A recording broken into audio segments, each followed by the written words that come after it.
Welcome you sun-blessed writers, and in this episode we're going to whip through 10 tips and tricks to help you come up with some catchy and compelling character names. Whoosh!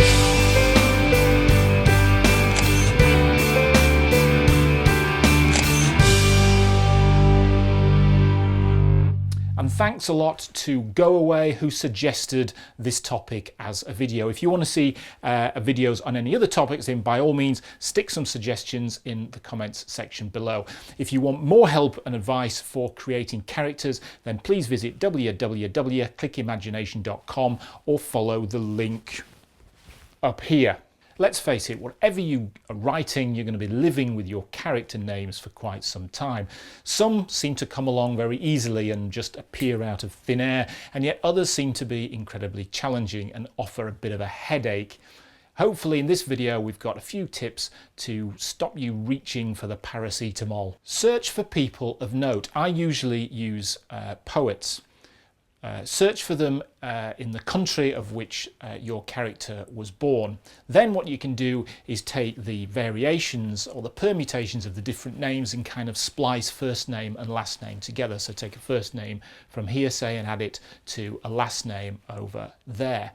In time, you'll come up with something that you find appealing. Replace surnames or forenames with a foreign name. What this does is give the character depth and backstory. Work out the whole cast of character names, ideally before you start. Depending on some novels, I know that's a real challenge, but try to get at least the principal cast of characters identified, and that way you know that they actually all work together and they're going to be unique and clearly distinguishable. There's nothing worse than losing a reader or a viewer because a name seems too similar. For a little bit of spice, why not throw in a middle name or two? You can also shake things up by replacing those middle names with just a character. You can also play with some alliterative names as well, where the first name and the last name have the same character. So for example, John Johnson or Sam Steele.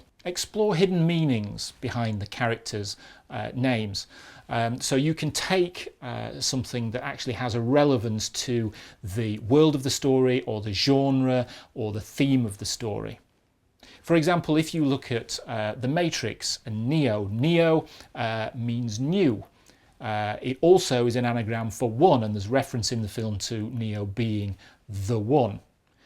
Even his real world name, Thomas Anderson, Thomas in Hebrew means twin, and there's reference in the movies to him living twin lives. If you're writing some historical fiction, then you need to do a bit of homework and make sure the names you pick are authentic, both for the period and also the place in the world. If you're unsure, as we mentioned before, Google some names for poets, politicians, royalty, famous artists from that period, from that part of the world. It's a really good place to start. Think about your characters also having a nickname.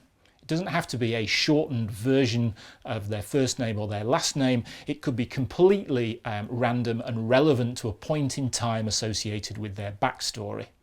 Again, this is about creating depth in the characters that you write. Once you've picked your cast of characters, then spend a little time reading the character names out loud to make sure that you've got the pronunciation absolutely right. Again, especially if any of those names are foreign to you. And finally, once you have your cast of characters established, then spend a bit of time Googling each name and just make sure that you haven't inadvertently picked somebody who actually exists. That's the first point. Or secondly, that it's a character that somebody's already brought to life in another work of fiction. Or you can just simply make up names, of course.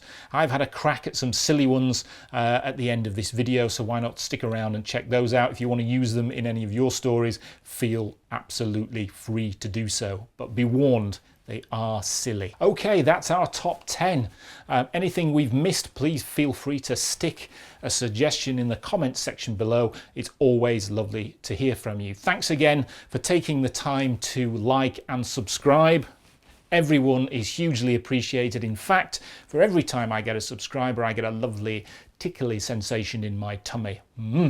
Lovely. Thanks again for watching. See you in the next video.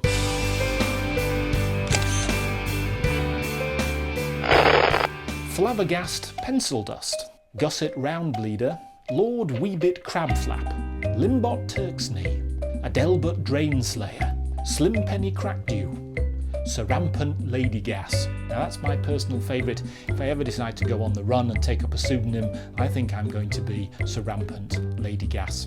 Thanks for watching, and keep an eye out for me at the airports.